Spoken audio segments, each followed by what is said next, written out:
yrityksen perustamisasiakirjoja, mutta sitten erityisesti tämän palvelutuotannon osalta on tämä palvelusopimus, jossa on tosiaan liitteitä, mitä on 14, mutta niistä on sitten 9 tämmöisiä sopimuksia, jotka nyt sitten tässä allekirjoitetaan.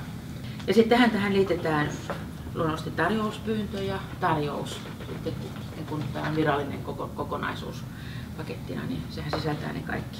Eli sivumääräisesti tässä on aika paljon paperia, monia sopimuksia, mutta tosiaan tämä palvelusopimus on tämän palvelutuotannon kannalta on se oleellinen, yhtiötoiminnan kannalta sitten se osakassopimus.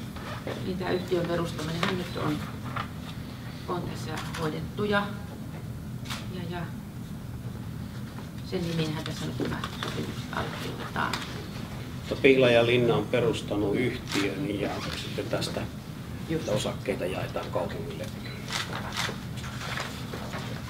Hienoa, että tehdään paperille niin kuin paperikaupungissa puhutaan.